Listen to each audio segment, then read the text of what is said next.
Curtis McLeod continues our team coverage of this tragic event from Russell County High School. He spoke with the students who knew Casey Hearn the best.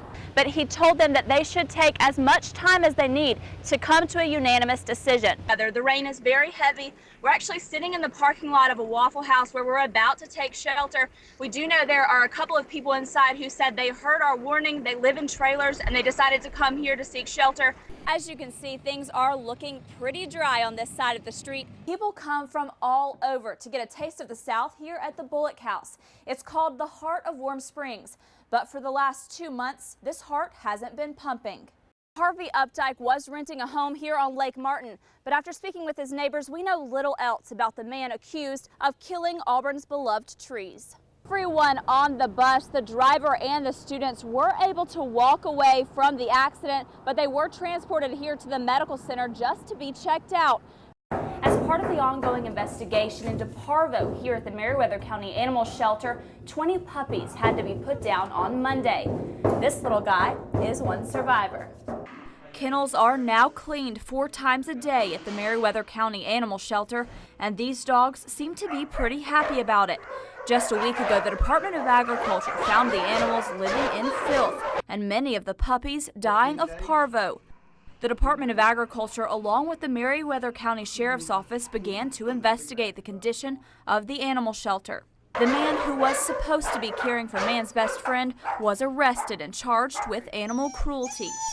59-year-old Herb Bartlett has bonded out of jail, but will not be coming back to the animal shelter. For now, the Sheriff's Office has been asked to take it over, and volunteers are helping to care for the animals that are left.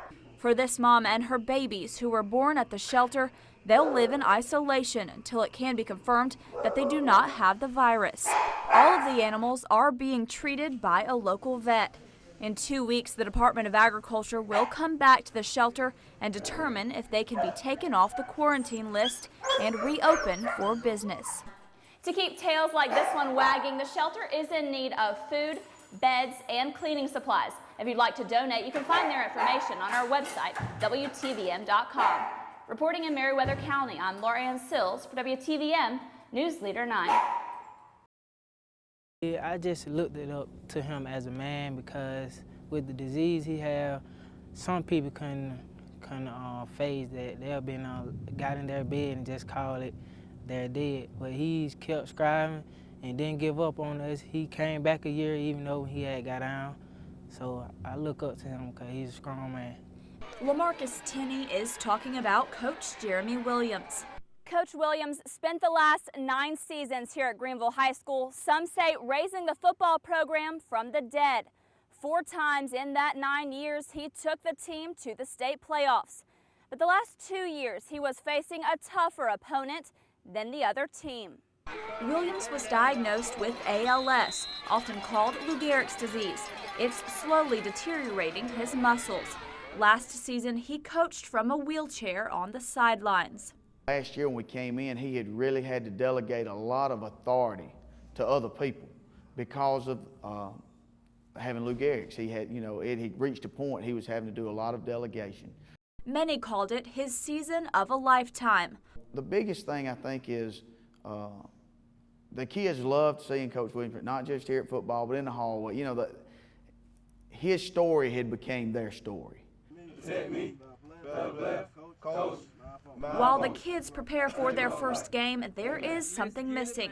Coach Williams decided to retire in July. But I tell you what happens real quick with kids, they adapt, they're very resilient, and they just want to know somebody's in charge, who's leading them, and they get right on to work and get to business.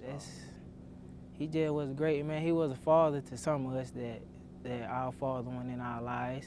Good cover, find the ball! Roger McDonald was named interim head coach. He spent last year working under Coach Williams, but says he learned more than just Greenville football.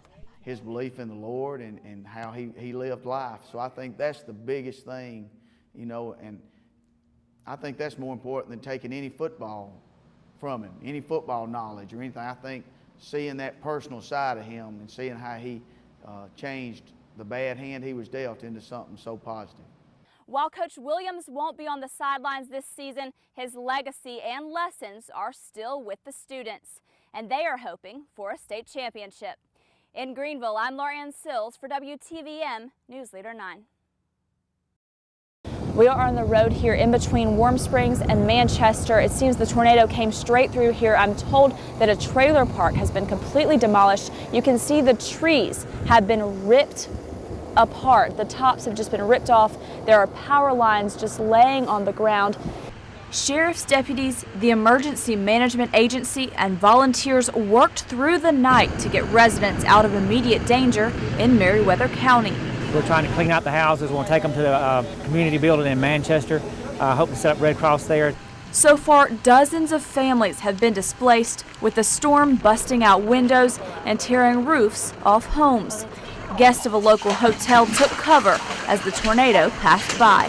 What's behind me used to be a hotel room here at the Best Western in Warm Springs. The property just kind of like felt like it was just hovering, like it was all the doors opened in the hallway, like it almost like wanted to come into the hallway. While most sought shelter in the hallway, others rode out the storm inside their room. People were stuck inside in their rooms until the storm passed, and then they're able to come out. The structure of the hotel was deemed unsafe, and all guests were evacuated. Sheriff Whitlock could not say how many people were left without a home after the storm swept through the county. With the morning light, they will have a better assessment of the damage. Reporting from Meriwether County, Laurieann Sills, WTVM News Leader 9.